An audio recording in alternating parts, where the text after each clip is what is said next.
San Diego, alors là, tu vas pour le coup souffrir encore plus de la chaleur parce que c'est un petit peu plus au sud. San Diego, LA, si tu veux, c'est à 2 heures de voiture quand il n'y a pas d'embouteillage. San Diego, c'est à la frontière avec le Mexique. C'est vraiment le point le plus au sud-ouest des États-Unis, sur la côte pacifique. C'est la dernière grosse ville avant la frontière mexicaine. Voilà, la frontière mexicaine est à quelques kilomètres de San Diego. Il fait chaud, c'est une chaleur sèche. Alors, c'est une chaleur sèche. Essaie de le dire, ça. C'est une chaleur sèche. Eh ben, tu vas t'embêter les pinceaux comme moi. Cela dit, il fait jamais très chaud non plus parce que tu es près de la mer. Donc, il fait pas non plus, c'est pas une chaleur comme quand tu vas encore plus à l'est dans le désert. Donc, au niveau de la température, si tu veux, ça va être un petit peu plus chaud que LA. Je ne te le cache pas. Je ne te le cache pas. Mais c'est pas non plus l'enfer. Et donc, avec un peu de chance, en France, il a commencé quand même à faire beau. Et donc, tu as réussi à t'acclimater un peu, je dirais, par rapport au beau jour en métropole. Tu vas arrêter de mettre la tête comme ça, je vais la mettre comme ça maintenant. Voilà, donc ça c'est pour San Diego, donc un petit peu chaud, attention. Et alors, le point noir, enfin pas noir, mais gris foncé, gris foncé du marathon de San Diego.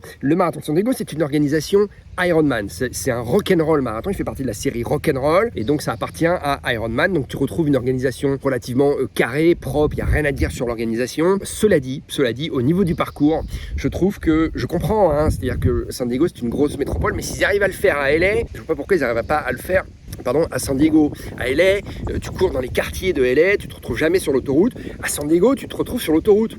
Entre le mile 14 et le mile 23, 24, c'est très difficile. Tu passes le long d'un cours d'eau où t'as pas d'ombre, t'as pas de spectateurs parce que t'es au bord de l'autoroute, donc t'as les voitures à gauche, tu vois, et puis une rivière qui est pas très propre, t'as quelques homeless, donc ça déjà c'est pas très marrant. En plus la route elle est un petit peu inclinée comme ça, t'es un peu bancal, et puis alors après par contre, donc tu reviens un peu dans la ville, donc là ça va, et alors après par contre ils t'emmènent sur l'autoroute, et là t'as 4 bons miles d'autoroute, ça fait 6-8 km d'autoroute, et l'autoroute, pardon, t'as pas d'ombre, ils plantent pas des arbres pour abriter les voitures, donc t'as pas d'ombre, et puis en plus les autoroutes américaines, si tu veux, c'est des trucs à 8 voies, tu cours sur une immensité comme ça, bitumée, pas très fun, en plus t'arrives là, c'était comme moi, t'es pas très rapide, le départ est à 6h15 du matin, mais moi je suis arrivé là, il était 11h, donc si tu veux, la température elle était au max, donc il faisait bien 25-28 degrés, voire 30 degrés en plein cagnard, t'as une réverbération de malade, d'ailleurs tu le vois, je me suis pris un petit peu des coups de soleil, et c'est pas fun du tout. Et alors en plus, pour couronner le tout, ils te mettent une énorme côte qu'ils appellent le Highway to Hell. C'est pas la chanson d'ACDC Highway to Hell, c'est Highway to Hill. Hill, H-I-2-L, ça veut dire la côte en anglais, et Highway c'est l'autoroute. C'est pas de l'autoroute de l'enfer, comme ACDC, c'est l'autoroute de la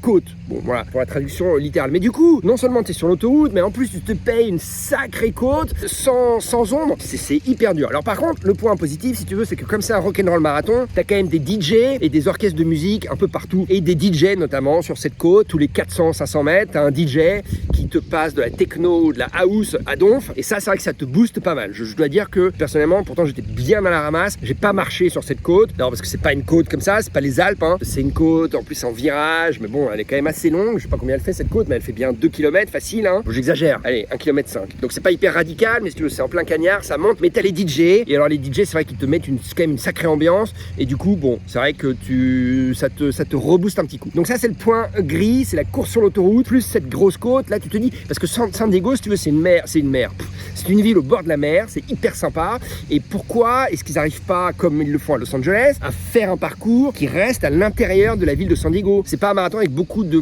coureurs, enfin il y en a plusieurs milliers, mais si tu veux LA, d'abord LA, c'est la deuxième plus grosse ville américaine après New York, au niveau de la population. Tu dois avoir, allez, à New York c'est 50 000 coureurs, tu dois quand même être à 20 000 coureurs à LA. Je pense qu'à San Diego c'est la moitié. Si t'as 10 000 coureurs, c'est pas mal. À vérifier, j'ai pas les stats, j'aurais dû faire mon boulot.